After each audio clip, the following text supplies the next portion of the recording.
Salut la gang! Aujourd'hui, on va faire un autre entraînement. C'est un entraînement qui va être le fun à faire à la maison.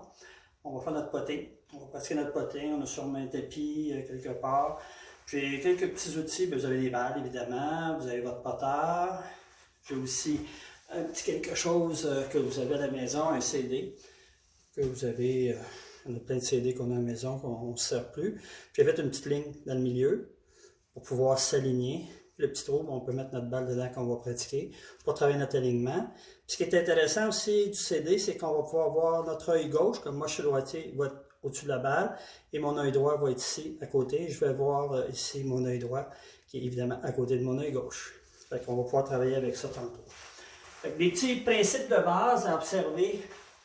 Bon, la grippe, il y a différentes façons de tenir le bâton. Vous avez votre façon à vous. Personnellement, je suis assez standard dans ma grippe. On appelle ça un palm grip. Le bâton est dans la paume de la main. Ce qui est bien important au niveau de la grippe, c'est puis de la posture. Les bras sont près du corps. Il faut ressentir les muscles du dos travailler, faire le pendule en réalité. Puis si tu veux avoir une bonne posture, ben, assure-toi quand tu te positionnes que si tu es trop haut ou trop bas, peut-être que ça peut avoir un effet sur ton mouvement. Personnellement, si je suis trop penché, bien, mes bras veulent croiser, ça fait que ça va avoir un effet sur le mouvement de mon bâton. Fait que le petit truc que mon entraîneur m'avait donné, c'est de me coller les deux points ensemble, puis de faire mon pendule avec mon dos. Mathieu m'avait dit ça dans le temps, Mathieu Paradis, ça m'avait beaucoup aidé pour sentir la position que mon corps devrait avoir. Fait qu'automatiquement, en étant plus haut, bien, mes mains ne veulent pas bouger, et c'est les muscles de mon dos qui travaillent. Fait que ça, c'est une chose qui est super importante. Après qu'on a ça, j'ai mis sur mon iPad, j'ai mis un métronome. Excusez-moi, je suis en train de faire partir mon métronome. Il va partir. Désolé. Bon, mon métronome, moi, je l'ai mis à 72. 72 battements ou un rythme de 72 coups à la minute. Fait que ça, c'est mon rythme à moi qui me permet d'avoir un mouvement. Bien, je vais vous le mettre. Tenez. Écoutez bien.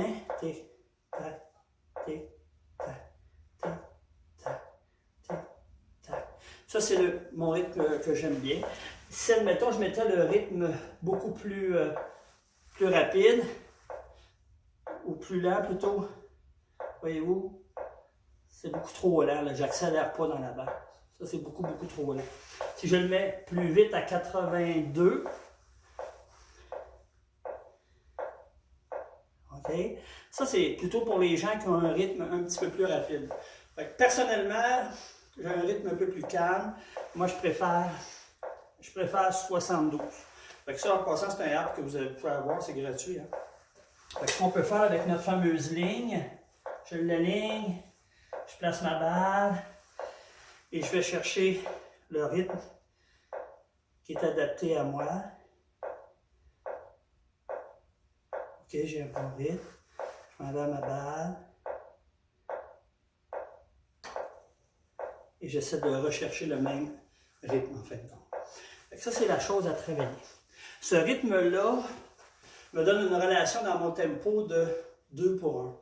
Et 2 pour 1, qu'est-ce que c'est? C'est 0,6 secondes sur l'élan arrière et 0,3 secondes à la descente.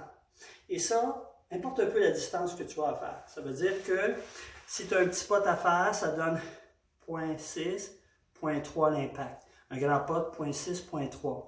Évidemment, ton mouvement a plus d'amplitude. Évidemment, tu vas avoir plus de vitesse à l'impact. Mais tu as toujours la relation de 2 pour 1. 0,6 secondes, 0,3 à l'impact. C'est sûr, vous n'avez pas cette petite bébelle-là. C'est un blast. C'est un senseur qui me permet avec mon apps dans mon cellulaire, me permet de percevoir si j'ai le bon tempo. Mais au moins, en travaillant avec le métronome, votre rythme, ça va vous aider déjà à avoir un meilleur tempo. Donc ça, c'est des petits exercices à travailler. Mais, évidemment, ce que je vous conseille, vous avez des questions, importe peu, soit m'appeler, soit me texter, m'envoyer un courriel, ou maintenant, avec les vidéoconférences, je pourrais personnellement répondre à toutes vos questions. Fait que ça va me faire un grand plaisir de vous aider. Moi, je veux que vous soyez prêts, je veux qu'on se désennuie.